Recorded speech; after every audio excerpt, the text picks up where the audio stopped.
ठीक है, बेटा करेगा, कितना करेगा? तो आपका बेटा आपको उतना ही करेगा जितना आप अपने बाप को कर रहे हैं। तो आप चेक कर लीजिए आप अपने बाप को कितना कर रहे हैं। ये तो चेक करने की बात है। और इसीलिए बोला गया कि न्यूटन का तीसरा नियम हर जगह काम करता है। कौन सा नियम? तीसरा नियम। क्रिया के विपरीत और बराबर प्रतिक्रिया होती है। यदि आज आप अपने पिताजी को इज्जत करते हैं, आपका बेटा आपको इज्जत करेगा। आज यदि आप अपने पिताजी को लात मारते हैं, कल आपका बेटा भी आपको लात मारेगा। यस, गारंटी है इस बात की। तो आज आप देख लीजिए कि आप कितना कर रहे हैं अपने पिताजी को, उतना ही आपका बेटा तो उतना भी नहीं कर पाएगा। क्योंकि आप जब हैं तो जनसंख्या 140 करोड़ है, आपके बेटे का जब जमाना आएगा तो जनसंख्या 2 करोड़, पौने 200 करोड़। तो रोजगार क्या होगा? आप जिंदगी जी रहे हैं शिक्षा मित्र वाले में, आपका बेटा जिंदगी जिएगा भिक्षा मित्र वाले में। कहां से देगा?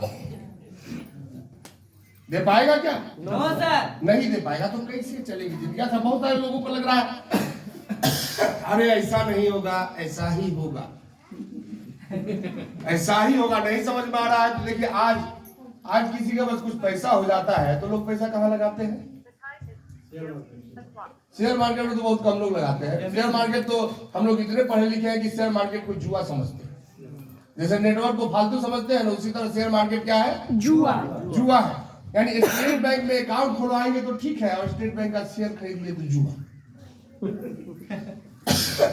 टाटा का पाइप खरीदेंगे ठीक है, टाटा का गाड़ी ठीक है, टाटा का सब कुछ ठीक है, लेकिन टाटा का शेयर खरीद लिए जुआ, तो जुआ।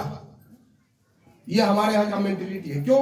क्योंकि हमारा पढ़ाई ही उसी तरह का हमको गलत पढ़ाया ही गया, और इसलिए हमारे यहाँ लोग अमीर नहीं बन पाते हैं। आज देखिए, पढ़ाई के बाद यदि नौकरी नहीं लगे तो क्या ऑप्शन है हमारे युवाओं के पास? उनको खेती करना नहीं आता। लोग बोलते हैं पकौड़ी बना के बेचो। अरे बनाना भी नहीं आता उसको, कैसे बना के बेच लेगा वो? पहले गुरुकुल के लोग, पहले के लोग क्यों सुखी थे? क्योंकि गुरुकुल में हर चीज का शिक्षा दिया जाता था, गाय दूधने से लेके खेती करने का। इवन गुरुकुल में भीख मांगना भी सिखाया जाता था। आज का बच्चा तो भीख भी नहीं मांग सकता। नहीं तो हमको मांग के दिखाइए आप मसौड़ी में। वहां भोजन कहां से चलता था? भिक्षा से। यानी आपको पहले के गुरुकुल में सर्वगुण संपन्न बनाया जाता था। आज यदि आपको नौकरी नहीं मिली और ठीक ठाक पढ़े लिखे हैं तो एक ही ऑप्शन है आपके पास, जाके ट्यूशन पढ़ाइए। दूसरा आपका पढ़ाई कहीं भी काम करने वाला नहीं है, किसी भी सेक्टर में काम नहीं करेगा। और देखिए, हमारे यहाँ चपरासी का परीक्षा देना हो तो भी पूछा जाता है कि अकबर का बाप कौन था, और IAS बनना हो तो भी पूछा जाता है कि अकबर का बाप कौन था। अच्छा, गलत बोल रहे हैं क्या? बस अंतर क्या है कि चपरासी में टिक मार करना है और वहां थोड़ा डिटेल में लिखना है, लेकिन वहां भी पीटी में तो टिक मार ही करना पड़ता है। आपको बैंक का कलर बनना हो वही पूछा जाएगा, रेलवे का कलर बनना हो वही पूछा जाएगा। एग्जाम व्यवस्था देखिए ना, तो सब जगह वही है। तो हम बात कर रहे थे कि आज हमारे यहाँ पैसा हो जाए तो लोग कहाँ लगा देते हैं? जमीन में। और क्या बोलते हैं? अरे तो 50,000 का जमीन आज कितने का हो गया?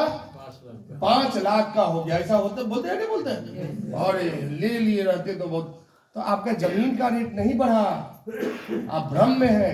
क्या हुआ? रुपये का वैल्यू घट गया। जैसे देखिए, आज सोना कैसे है?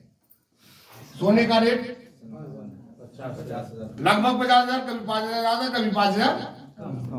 अब यदि हम आपको बोले कि 20 साल बाद सोना 5 लाख का मिलेगा, तो आपकी समझ में आएगी बात? नहीं आएगी। क्यों? क्योंकि फ्यूचर तो हम लोग देखते ही नहीं, हम लोग तो वर्तमान में ही फंसे हुए। हम आज ठीक करने में लगे हुए, जबकि आप अपने आज को ठीक नहीं कर सकते। देखिए, आज हमारा क्या है? आज कितना तारीख है? 5 तारीख। आज 5 फरवरी 2023। ये क्या है? आज। ये हमारा आज है। और आज आप इसको ठीक करने का कोशिश कीजिए, कल 6 फरवरी हो जाएगा। ये ठीक हुआ? नहीं सर। ये क्या बन गया? ये तो भूत बन गया। ये कब ठीक होता? जब इस 5 फरवरी 2023 को ठीक करने का प्रयास आप 5 फरवरी 2022 को किए। राइट।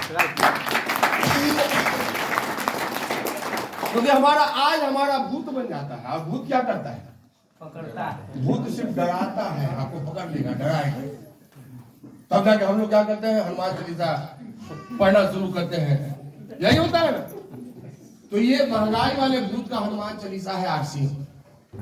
जब महंगाई वाला भूत डराए ये पढ़ना है। कैसे? अब 5 साल बाद, ये 20 साल बाद मेरे समझ में नहीं आता, चलिए ठीक है, वो